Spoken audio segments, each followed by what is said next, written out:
jira xiqqoo turee jira wanni kuni garuu even yeroo sanittuyyuu bifa bayee ture jechuun akka maal jedhanii Oromoon yoo mammaaku jibicha sangaa bayu haadarra beekanii jedhan. So yoo wanna Prime Minister in Ethiopia godhaa jiru kana durumarraa yuma inni wanuma xixiqqoo irraa jalqabaa jiru argaa turre iyyaatis turre namni baay'een garuu ifa bayee jira inni namni inni waliin dalagaa jiru ifa bayee jira yaanni inni qabu biyya sanii fi akkam akka ta'ee jedhe ifa bayee jira. So namoonni jechuun ana baay'ee kanatti dhagahamee jedhu sun ifa silaa jechuun ideology warra minilkii qabatee deemutti jira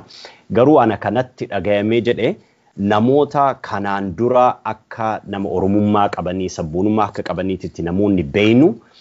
yaada inni qabatee deemu kanaa wajjiin ufafoo deemu ija isaaniitiin oduu arganii akka namtichi kun as deebi'ee ilmaan Oromoo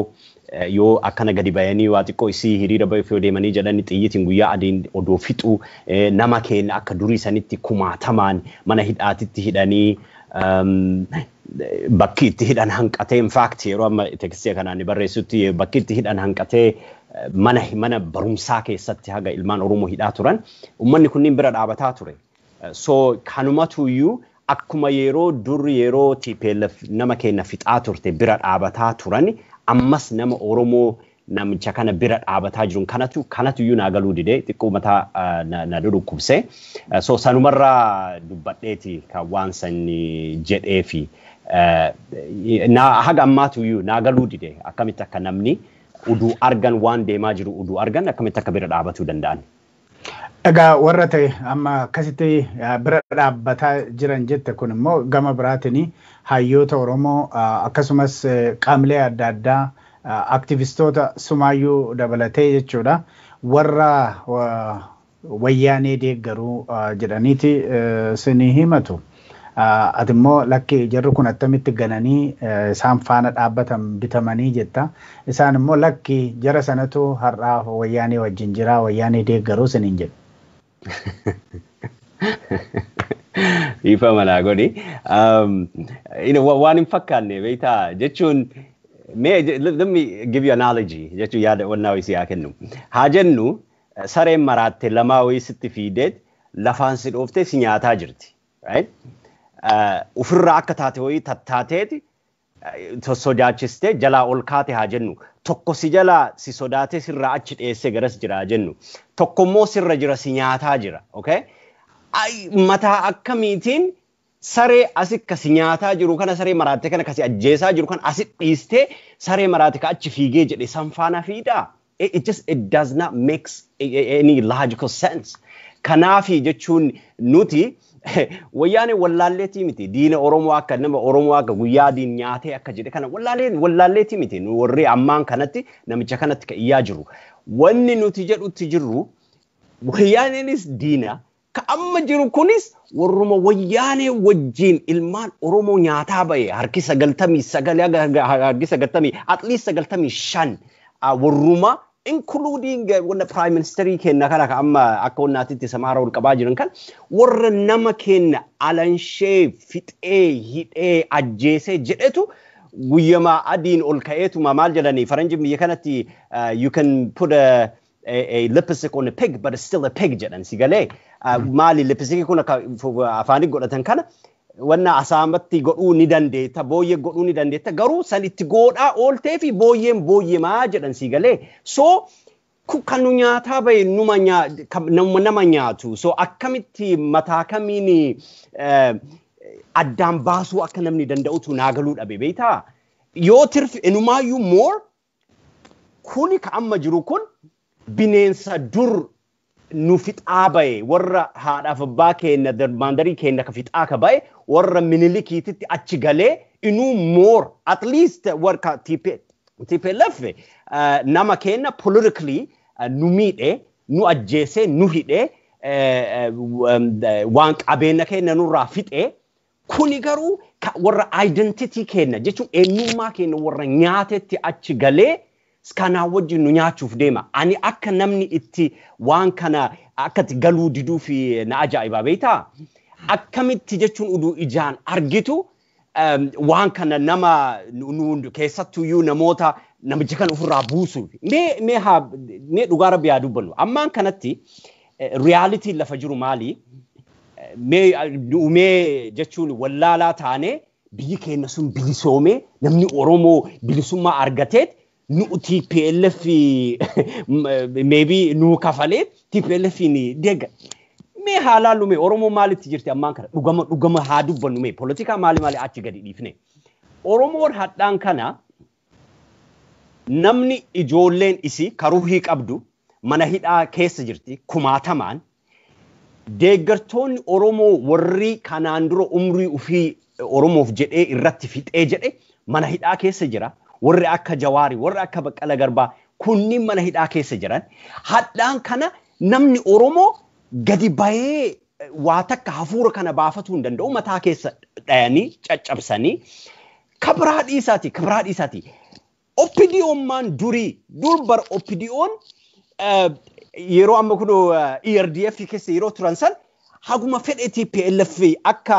fardaatitti ol qabdee olii gadi illee ooftu at least waa dubbatuu danda'ani sigalee ammaan kana sunum maalillee hin jiru dismantle godhee jira namtichi kuni ammaan kana waa mara walitti qabee everything is coming from him isa mataa isaa irraa gadi dhufutti jira dictatorii tare so namni Oromoo ka Oromummaa sabboonummaa qabu ka Oromoof qara miidhamee jedhe mana hidhaa kun ajjeefame kammaan silaa dur kuno Oppidiyoo ta'ee maali jedhaa jirulle amma kuno angoorraa kaan fuudhaa kaan darbaa kaan animee ijuma kamiin namni laalee ammaan kanatti Oromootu biyya harkaa qabaa yookaan Oromoon bilisummaa qabdi ammaan kanatti jedhee mataa akkamiitiin akka namni yaadutti jiru naagaluu dide. Garas qabee garana qabee namootattu haasayan namoota baay'eetti haasayee jira namoota ammaan kana Abiyyi wajjin dhaabatanii warra deeman kanneen keessa meenaa himaa jedhee wanni naan galii wayyoo jiraate mataa na dhukkubsu jira mee yaadiin gedda memo mee maaluma innummaa wanni namicha kana wajji isin dhaabachiise ammaan kana dibbee isin dhoofsisu waa takka argachuu dandeenya haga ammaa so deebii uduu hin qabaanne akkamitti nuti yoo namtichi by the way immoo wanni nuti TPLF fi warra Tigraay akka isaan hin cabne wanni barbaannuuf TPLF hin jaalanne yookiin TPLF wannaa isaa jenneetii miti no wanni nu san jaraaf wannaa jedhaa jiruuf federalism yoo jette biyya san keessatti wannaa lamatu wal dhayutti jira ammaan kana lolli jidduu TPLF fi jidduu governmentiitii miti ka jiru ammaan kana ka jiru it's an ideological warfare which is tokko the multinational federalism fi anti-multinational federalism warra Itoophiyaa kana homogenize godhuu barbaadu warra Itoophiyaa kana akka durii sanitti waan bifa tokko godhee deemuu warra barbaadu kanniin so akka Oromootitti it is in our best interest that warri TPLF kun or warri Tigraay in general akka amma jiran kanatti akka caban hin barbaannu maali jennaan cabiinsi isaanii cabiinsa federalismiti because isaanii waan put aside waan isaan kanaan dura nu godhanii diyan balleessaa isaanii mara side achi kaayitime yoo akka practically yoo dubbannee jenne federalism yoo jette isaan qaama federalismii keessaa tokko in fact qaama federalismii keessaa at least qaamni hidhatee amma mootummaa abbaa irree kana xiqqoo isiillee ta'u afoo dhaabatu kan danda'u keessaa tokko sigalami I wish namni keenya oduu humna agarsiisan qabaatee jedhe hadhaan kana sila akkanatti ittiin taphatan sigalee garuu akka nama federalismii nafa federalismii keessaa tokko akka ta'eetitti kufiinsa isaanii hin barbaannu it's just not in the best interest of Oromo people ammaan kanatti isaan sun kufuun kuni akkamitti isaa wajjin ufafotti deemnaa ka jedhu kun that's another story that's something that namni warri wanna yaada adda qabu walitti dhufee waan irratti haasayuu danda'u malee jaalala TPLF yookaan it doesn't make sense when it's something does not make sense it just does not make sense garamiin illee olaaltee jettee waan sensi kennu miti gaara dagaa tamam waritu gara biyya kanaatti waan baratteef baay'inaan afaan Ingiliziitiin yookaan afaan Faransiitti dabalte rakkinaan qabu suni lollamma jiru kuni lola federaalistootatii fi akkasumas immoo warra qeenxee yookiin sirna nafxanyaa deebisuu barbaadu jedhuudha jechaa jirta. Mee gara Oromiyaatti haa deebinu keessattuu carraa kanan sii kenna miidiyaatti waan hin baaneef Hacaaluun ajjeefame Jawaar Mohaammed dabalatee hoggantoonni siyaasaa qaroo ta'an Baqqalaa Garbaa, Hamzaa Booranaa, Abdii Raggaasaa akkasumas Koloneel Gammachuu warreen kun Mikaa'el Booranaa hedduutu jira yeroo ammaa kana kan mana hidhaa jirani. Yeroo isaan mana hidhaatti Hacaaluun ajjeefamee Jawaar fa'aa mana hidhaa jirani. Lammata immoo Oromoon akka qabsoosaa dhiisee iddoo biraatti deemee lolu waamichi yeroo godhamuuf kana yeroo dhageessu mee maaltu sitti dhaga'ama? Baay'ee gaddatu natti dhaga'ama. Dhugaa dubbatuu fi waan kana in fact postii godhee ture Facebook irratti ilmaan Oromoo ammaan kana keessattuu warra military keessa jiranii warra poolisii Oromiyaa yeroon hin dhufame yeroo poolisii Oromiyaa achi ol guuruuf deeman si galee. So ibidda ambaatii fi qoraan hin ta'inaa jedhee ture Facebook irra si galee. Maali jennaan historically speaking yoo achiif duuba deebinee yoo laallee jenne lola for example akka amma lola baadimmee kana yoo laaltee jette ilmaan Oromooti baay'een kumaatamaan kan dhumatanii jedhani oduu manatti mana isaaniititti TPLF fi warri TPLF wajjin jiru PDO yeroo sanii maaliin kunniin osoo yeroo san ukkaamsanii oduu ajjeesuuf oduu hidhutti oduu jiran garuu yoo waa akkana waa dhufanii yoo maali yoo jedhan kana ilmaan Oromooti nambara guddaa waan ta'eef ol fuudhanii achi erganii afoo deemsisanii ajjeesan si galee. So akkasin ta'inaa jechuun mataa kana wanni rabbiin namaa kenneef beektaa akka namni xiinxalluu fi akka yaaduu fi akka yoo namni advantage sirraa fudhachuu barbaadee jedhe lakka akka jettuu fi si galee. So ammaan kanallee homaa bifa addaan qabu si galee. Ammaan kanas yeroo ilmaan Oromoo akka maduratti jedhe kana ajjeefamaa, hidhamaa, cunqurfamaa yeroo jiru kanatti wanni achi deemanii isaan dhumataniif hin jiru. Maaliif? Eenyuuf? Kasi ajjeesaa ka jiru kanaaf deemtee duutaa it just makes no sense. Right? So hin deeminaa ka jedhurraayi ka haasayaa ka ture. I hope in fact odoo danda'amee jedhee biyyi ammaan kanatti akka ka yeroo federaala gadi erganii nama hiyyeessa uummata keenya kawaata ka harkaan qabne harka duwwaa yoo ol qabee jedhu fixan sanii miti ammaan kana nama ka yoo atitti tokkos sitti tokkos wajjiin wannaan deemutti jira. So wanni namni keenya dhaqee achitti dhumatuuf hin jiru ammaan kanatti si galee yoo danda'amee jedhe eeriyaa keessan sanii wanna riijinii Oromiyaa wanna godhadhaati isinis danda'aati dhaabadha qawwee harkaa qabdanii yoo namummaa yoo qabaattanii jettan uummata keessan akka kabachisiisuu ni dandeessan si galee yoo akkasitti honna jechuu barbaadan yookaan achi deemaa kan dhumatu san garaana nyaata baay'ee garaana nyaata jechuun ammaan kanatti oduu namni Oromoo kumaatamaan odoo mana hidhaa jiru odoo ajjeefamutti odoo jiru ukkaanfamee odoo jiru ammallee deemanii lola namaaf eenyuuf maaliif Itoophiyaa akka durii ka miniliki sanii as deebisuu fi achi deemanii ammallee lolanii konni biraan jiru immoo by the way at the end of the tunnel dhumiinsa kana irratti namtichi kun yoo danda'ee inni TPLF cabsee warra Tigree akka amma Oromoo godhu kan uf jala galchee gaafa jedhe ummanni Oromoo beekuu qaba kana achi yoo asii garagalee jedhe Abiy adda isaatii miti beekaa jibbaa Abiy hin qabnu nuti wanni warra Abiy waliin deemu kan nutuyyuu ummata akka amma namtichi wannaa tokko jedhe ummata akka garbuuti jedhe ummata Oromoo si galee ummata Oromoo achirraa yoo as deebi'anii jedhan irra gadi deemanii ximba gaallaa jedhaa caamaan irra deemaa isin bulchuuf deeman. Warri amma xiqqoo isi akkana waa akka waan namni Oromootu biyya harkaa qaba jedhee waa isin fakkaatu kun no biyya harkaa hin qabdani. Oduu biyya isin harkaa qabaatanii anatu isin faana dhaabata silaa si galee garuu biyya harkaa hin qabdani akkuma dur wanna TPLF sobdii afaan isin harkaa fudhattee waggaa 27 isin fixaa isinitti taphataa baatisan ammallee kabiraa isin qophaa'u jira. Isinitti taphatu systematically bakkee kaan isin buusaa kaan irra isin kaaya hin argitan Oromiyaa mara keessatti ummata milikanii kaayachuuf deema namtichi kun. So gaafa sanillee as deebi'aatumaan booyuu irra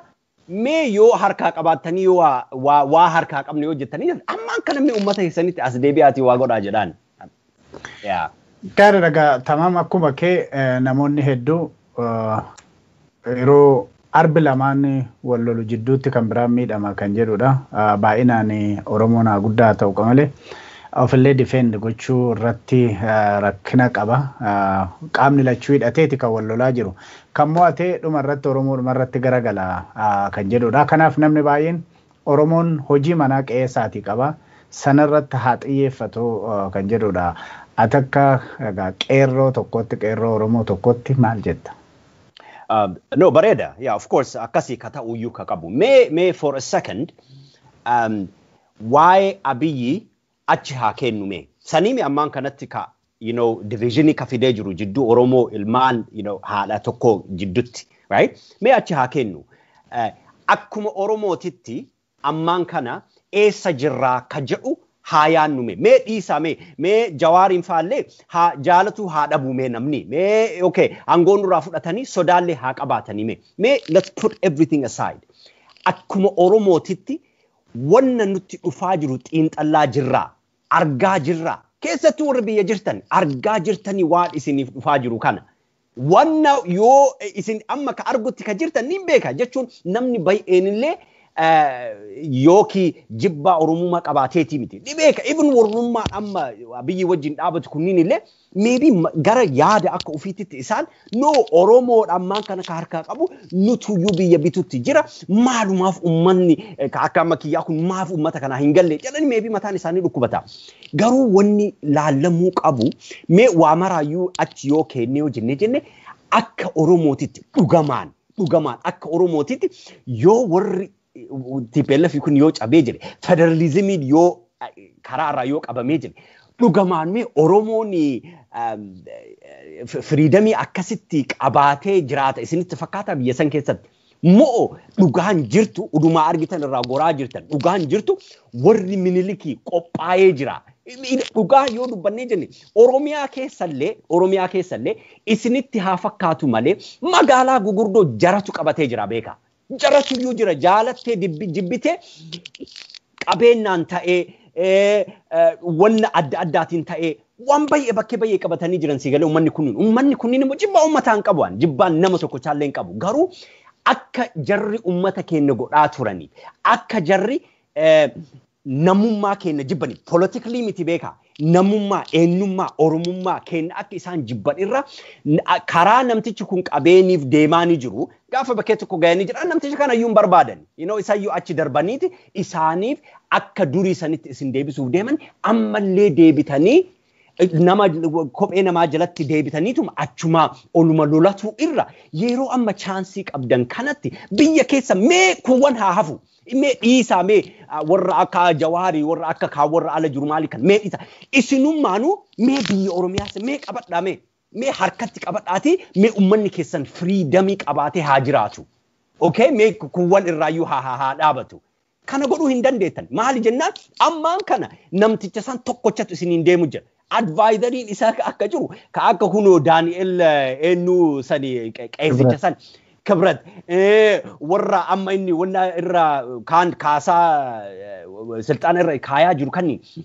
kanniiniin deemutti jira. So yoo san cabsee akka isin amma yaaddanitti TPLF isin miidhee jedhe san isinii cabsee achi isinii deebi'ee asitti deebi'ee marqaaf dhalaa isin nyaachisa.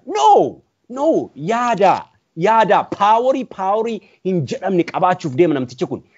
paaworii san immoo qabaatee yaanni isaa maali ka jedhu yaaduu qabdani yaanni isaa ilaalchi isaa maali biyya saniif ilaalchi isaa biyya multinationally ta'ee jedhee tokko dhaabuu barbaada ka eeriyaa martii freedomii qabaatee jedhu dhaabuuf deema moo namtichi kun kam immiyyee Itoophiyaa durii san kan nama sabaaf sablammii irra deemee gadi caccabsee mooraalii isaanii gadi cabsee akka nama akka isaan hin taane aadaa isaanii itti kolfisiisee san deemsisuuf deema kan jedhu kana yaada mataa keessan keessatti xiinxallaa. Tamam egaa mootummaa tamma kan minilik jettu kana paartii biltsiginnaa kana jalqaba yeroo inni gadi dhaabbachuudha jedhu kan mormee paartiidhuma kana adeemsa isaa yookiin ideoloojii yookiin akkaataa siyaasa adeemsa isaa kan saaxile Jawaar Mohaammed ture. Yeroo ammaa kana Jawaar Mohaammed hidheera biltsiginnaa kuni. Egaa Jawaar Mohaammed kana malees immoo waraanni kuni akka ka'u dursee tilmaamee ture. Kanaaf hidhamuun Jawaar Mohaammed siyaasa biyya sanaa keessatti rakkoo uumeera silaa isarraa yeroo kana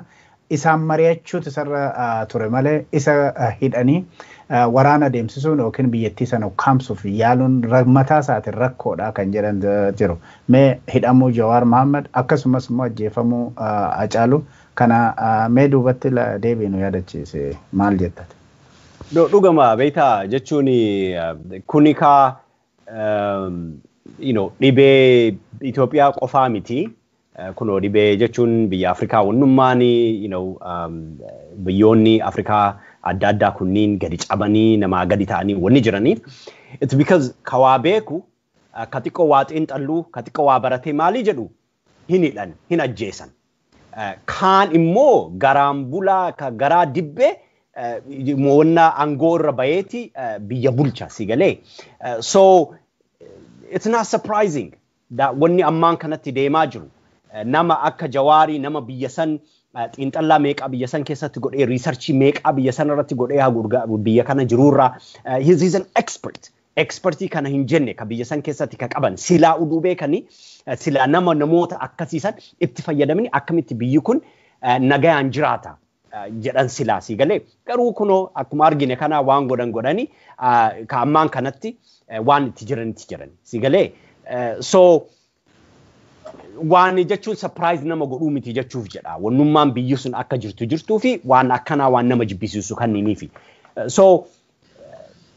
wanni amma namni beekuu qabu ammaan kanatti kuni waan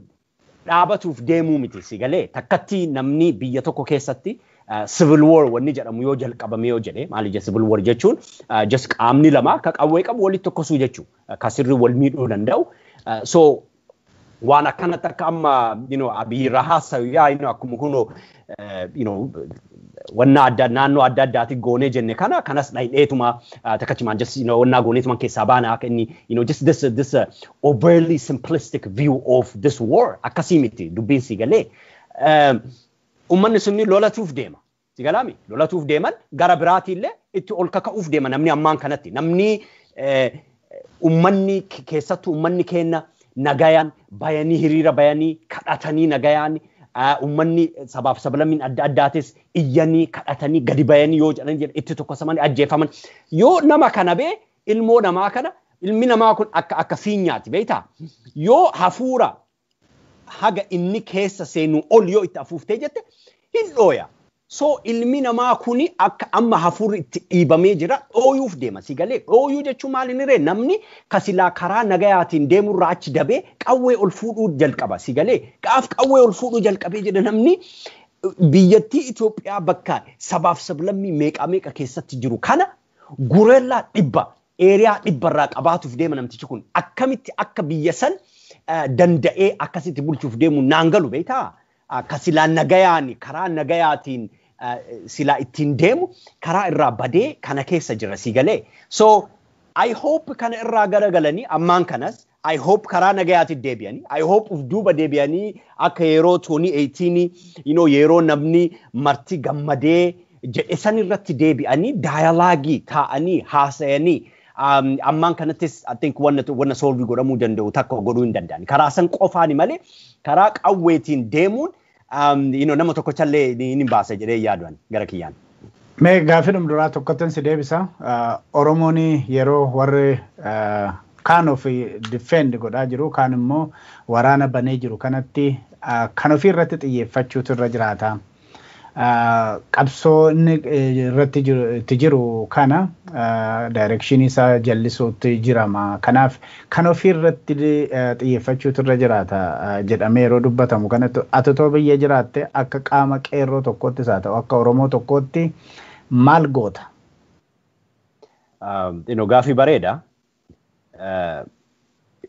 wanni namni beekuu qabu tokko ni jira beektaa ani algara kiyya let me speak gara side kiyyarraa jechuun especially warroota amma people buleeyyan kenniin warra PP keessa jiran kanaaf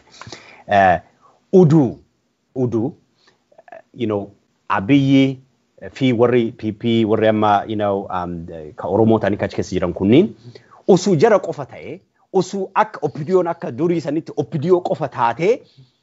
biyya san bulchaa jiraattee usuu jarri okay deemnee TPLFin ofnu du jarri jedhani namni tokkochi namni garana garagalee isaan laaluun jiru beek in fact sila support hagana hin jenne qabaatanii beek I wish can understand nuuf godhannullee rakkinni ka jiru sodaan nu keessa jiru ideology biyya sanitti ka deemaa ka jiru wanni namtichi kun ittiin deemaa jirutu it's dangerous nama kennaaf kan nama kenna ka fixee jedhe kanaaf nuti wanna kana ka afoo wanni dhaabatu jiruu fi kana beekuu qabani si galee so gaafii ka ati amma jetti kana deebisuu fi oduu biyya san keessa jiraadhee jedhe ani bakka adda addaa jiraadhaami oduu haa jennu poolisii Oromiyaa osoo ta'ee jedhe wannuma kana xiinxalla maaltu naa dhufa boruu ka jedhu kana yaada si galee na baasaa wanni kuni yoo wanni kun haga yoomii immoo haga yoomii akkanatti le'uuf deemna ka jedhu kanas itti yaada si galee fi wal gurmeessa achi keessatti wal gurmeessa wamaayyuu godhuu hin qabanii mootummaa mallee waa godhuu hin qaban garuu achi keessa wal beekanii wal gurmeessanii qophaayuu qabanii maali jennaan biyyattiini turii maali jedhi inevitably cabuuf deemti si galee akka amma akkanatti isanii namni tolchuuf deemuu miti biyya akkanatti akka onnaa taatu kunniin akka maali jedhanii volcano biyya kennatti maali jedhaniin kuno ibidda gaara jalaa akkanatti onnaa ta'u san volcano maali esaata gomora maali jettiin maarri si galee wanna jechuun it's about to blow up biyyi sun akkas jirti si galee ammaan kanatti so biyya yeroo akkana jirtu kana hintaa'ina silaa sani ani advicein ani kennuufi odoo for example police Oromiyaa keessa osoo jiraadde organize walitti godha walitti fide mee malli kenna maali ka jedhu kana irraa dubbadha si galee wanna federaalaa keessa odoo jiraadde akkasuma namoota adda addaati hahaasee mee malli kenna maali kuni waa takka waan Oromoo alaatii fi miti Oromoo amma hidhamee mana hidhaa keessa jiru fi miti ufuma ufiitiif jiruma isaaniitti ka ufafootiif mee maal godhuu dandeenya biyya keenya silaa biyyi garagalaa jirti akkamitti biyya keenya wanna goona ka jedhu kana silaa organize godha walitti immoo yoo kara biraatiin immoo yoo namoota nama nagayaa jechuun warra civilian yoo ta'ee jedhee barsiisaa ta'ee nama just retiree ta'ee nama mana jiru ta'ee walitti haasaya waan kana mari'achuu qaba namni si galee akka Oromootitti maaltu nutti dhufaa jira ideologiin Abiyyittiin deemaa jiru kun eessaan nu gayaa boru ummanni kunniin maal nu godhuuf deema kanaan dura immoo maal nu godhee jira ka jedhu kana yaadaa deemuu qaba namni si galee sodama namni warra akka Jawaari kun achi bahanii jedhanii aangoo nurraa fudhatanii it's a very narrow way of thinking si galee kun kanaaf ammoo duratti mee achuba dhiibaa jedhe beektaa dhiisaa mee ummata kumaatama warra qeerroo warra sabboontota TPLFin gubbaa sanirraa gadi cabsee jedhe mara achi dhiisaa mee dhiisa isinummaanuu biyyattii sani mee akkamu maali keessan ka ta'e qabattanii mee maali wanni isin nutti mul'isuu dandeettan biyya kana harkaa qabna ka jedhu hin qabdaan harkaa ammaan kanatti sani ani wanni guddaan rooliin ani tapha dodaachi jiraadhee jedhe. Mee ati biyya Ameerikaa keessa jirta biyya dimokiraasiidhaan beekamutti Oromoon amma egaa harka qullaadhaa jira dhufaayitti mootummaan federaalaa kan itti ajaju kun naannoo milishaan kana ajjeesa self defense kan jedhu amma sirna Ameerikaa keessatti waan jirutu jira suni kan mee kan Oromootii fi kana waliin wal maddiitti yeroo qabdu Oromoon nama mana isaatti dhufee isaa ajjeesuu akkamitti ofirraa dhorkuu danda'a jetta. Anoo gaafii bareeda. Ka ani jechuun ani suuraa akkuma warra Jawaarii faa karaa non violencetiin karaan guddaan kennanu ka wannaa itti jennu. However garuu yoo ilmi namaa kun just in general akkuma duratti jedhee jira kana nama kana oppress gootee miitee gadi dhiibdee yoo jettee jettu karaa sanittis namni utaaluu danda'u ni jira. Sigalee karaa qawwee fudhachuu jalqabuu danda'a namni. Kanaaf haga ammaatu yoo iyyaa ka turre ka waakkisaa ka turre nama gadi bayee sagalee ofii dhageessifatuu danda'u kana hin ajjeesina kara biraa dabaa namni ka jiru kana ka iyyaa ka turreefi. So ammallee garasuma deemuuf deema. Wanni jechuun nama tokkocha gabraa dhiisiti yeroo South Africa ni wannaa jedhaa turte organizationiin Mandelaan wannaa jedhaa ture. Army fudhatanii finally dadhabanii warri apartheid itti jabaatee hafuura akka hin baafanne godhee jenna gara army achi deebi'an. So namni martuu garas achi deemu namni ummanni garas achi deemuuf deema. Kun immoo gaarii miti. Ummata keenyaafis gaarii miti. Ummata sabaaf sablabii biyya san keessa jiruufis gaarii miti. Garuu even Oromummaan iyyuu garas yoo deemuu dhabaatee jira ummanni kuwwan sabaaf sablammiin kuwwan garas deemuuf deeman. At least harki 50 garas deemuuf deema yoo kuwwan illee karama non-violence kanaan itti fufnallee yoo jedhee jedhe. So kana prevent godhuu fi hafuura namaa kennuu qabani. Sigalee nama engage godhuu qabani nama ka kijibaan ummata keenya nama mana hidhaatitti kumaatamaa hidhanii jedhan kan gadi dhiisuu qabani. Haga yoomii akkanatti hudhanii nama keenya nama jalatti ajjeesisiisan. TPLF jalatti illee ummatuma amma aangoorra jiru kanatu ummata keenya ummata arba kana ummata guddaa kana TPLF nama meeqa miliyoona jaha keessa warri area karaaf centraalii ka as gadi dhufanii jedhan miliyoona tokkoyyuu ta'an natti hin fakkaatu. Kana ummata miliyoona 50 ummata sabaaf sablamii kaawwan illee akka jarri biyyee nyaachiftee irra deemte namni haga qubaallaa akka himtu tun akka jarri ummata keenya waggaa 27 nyaattee irra ka deemte jarri ummata keenya beeyteetii miti. Ummatuma keenya kama ammaan kana aangoo irra jiru kana kama Oromoo kama ammaan kana aangoo irra jiru kana mana itti mul'isee bakka nama keenya eenyuun akka itti mul'isee ajjeesisiisee hiisisiisee deemsisaa ture imbooddi godhee ummata kanniin waggaa 27 ammallee akkasumatti garanaaf garas osoo hin qabne ummata minilikii kana kasanuu caalu ka TPLFin harka 10 caalu kanallee as fidanii ajjeesisiisuuf deeman. Kana kanu ka iyyutti ka jiru sigalee ammaan kana lumman kun as deebi'ee jira ummatuma garaa kana bitee nama keenya akka lafaa hin kaane godhuuf deema sigalee. So kana nam jechuun ka I wish akka nama tokkootitti I wish namni biyya san keessatti qawween tokkottiin hin dhukaatu because qawwee yoo dhuka'uu jalqabdee jette namni eenyulee ka winii ka godhu hin jiru sigalee. Ummatni immoo akka mammaa kaasanii 42 wallolu mixiin jala duuti jedhanii